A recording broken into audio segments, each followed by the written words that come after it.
Yeah, excited to be here. As a band, yeah, some of these guys have been here before, but as a band, we've never been.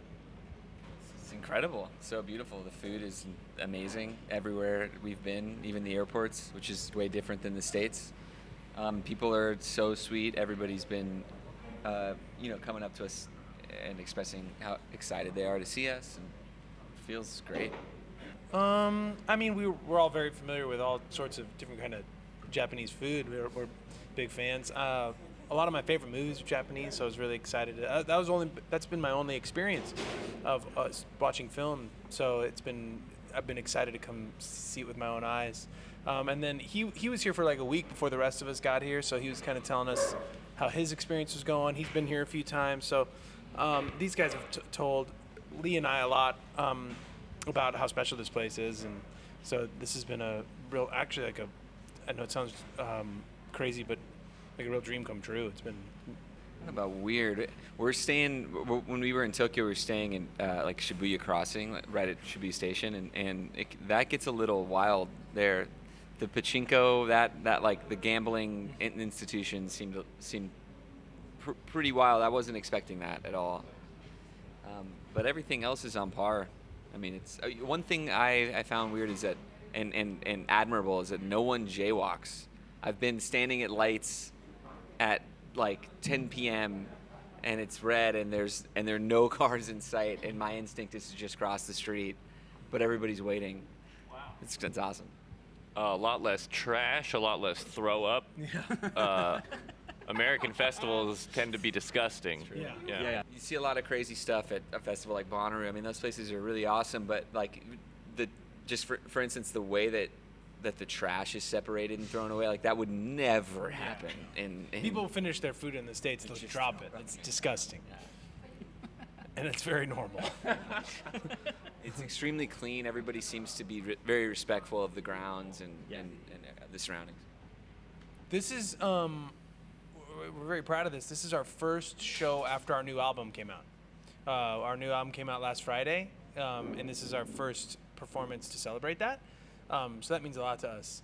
So we're gonna play a couple songs from the new album, and then because we've never been here before, we want to make sure that we touch on all of the music that we've made from our past, and as well as from our most recent record. Well, we haven't played it yet, but like from what everyone keeps telling us, like earlier today, someone I was talking to was saying how people watch very intently, that they don't make any noise, they don't really talk during, because they want to see every note, they want to see every move. So it's very respectful, and that's exciting. People don't clap until the song is completely over, we heard. So that'll be very new for us. Yeah, we just witnessed that. We just were watching a band, and I think also because of that, the band was allowed to, like the overall dB, the volume, was a little bit lower, which was really nice. It wasn't too in your face, and I thought that was distinguishing for sure. The band that we just checked out, I'm gonna totally butcher the name. You have You mean at Heaven. Yeah. Yeah. We just watched what I think was their last show, I guess, is what we were told. Yeah, they're on the last show tour. Okay. So Got maybe it. today wasn't the total last show. Yeah, they Got are it. going to play at the Dome, and finally in December they're going to play last show in Tokyo. Okay. Wow. Cool. It was amazing. I was so into it. It was really incredible. Definitely not easy. We were very mindful of the pandemic. We weren't, some Americans pretended like it didn't happen, but we weren't like that. We were very safe, and even when we recorded, we were testing all the time just to make sure that we stayed safe. But we believed that when we finished the record that came out in 2020, it was done before the pandemic came. But we believed that this was a time when a lot of people were hurting, and a lot of people were kind of going crazy, and this would be our small way of trying to help contribute something to their time, to their lives. And that's kind of been a guiding principle for us of like, let's continue to try to give, let's continue to try to do what we do, even though it's not necessarily the most lucrative time to release music or the most lucrative time to tour. Rather than just waiting, let's still try to give to our community. but yeah, it is hard. It's we definitely feel it with how many people can come to shows and yeah, when our record came out in 2020, we couldn't tour it, so it just kind of came out and disappeared, and I think that happened to everybody. So it's definitely been strange, but we didn't want it to slow us down. I did.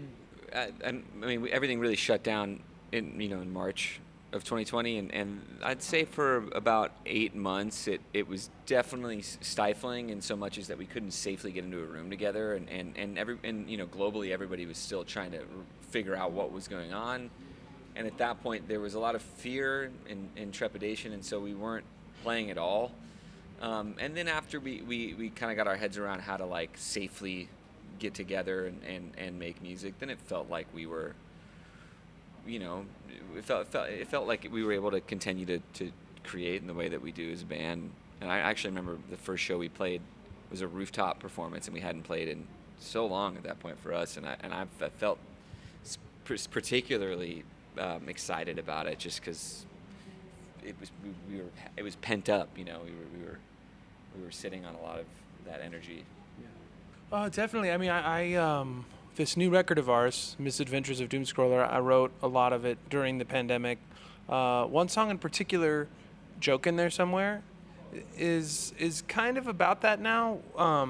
There was a lot of pandemic songs, and for me at least, I found myself, when they were very direct, I found myself not wanting to re-experience that and listen to it again. Because we were living it. So I didn't want to write that kind of song, but that song particularly was about how, the day-to-day mundane experiences, they seem so trivial, but when the social fabric gets sort of pushed or shaken in any way, you see how fragile it really is. And I thought that was really fascinating, that right, especially in March and April, where it felt like, everything we took for granted as to how everything works and how we all behave can go away so fast.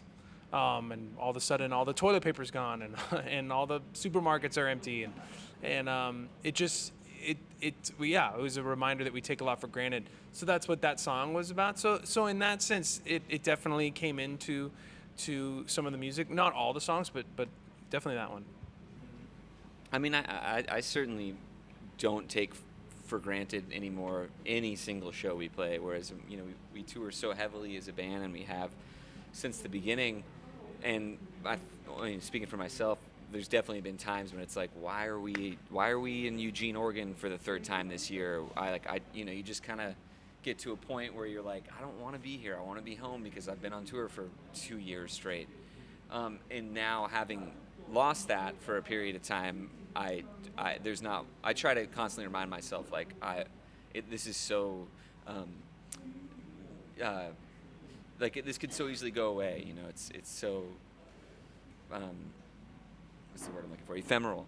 And so, yeah, I think that's changed my perspective, and I would imagine concert goers probably feel somewhat the same way, maybe. I mean, yeah, we don't want anyone to get sick, and we obviously want everyone to be safe, and we'll follow whatever rules we're told to follow. But I do feel like the pandemic reminded everyone or across the whole world that live music and gatherings are very restorative, and I believe they're very important for creating a sense of community, and whether that's around music or around something else. I just think that people coming together is healthy and helpful, and I understand sometimes you can't because there's too much of a risk, but I hope that people won't see venues and festivals as the enemy anymore, and they'll realize that this is actually not just for fun. This is really important, and our sense of culture, our sense of community depends on it. Yeah, I also feel like COVID is just one issue. It kind of acted as a catalyst for so many other issues, certainly in the United States. And so now more than ever, to Taylor's point, I think the escapism that music can offer is really needed, and people really need to get out and just kind of forget about everything else that's going on for a night and enjoy the band they like.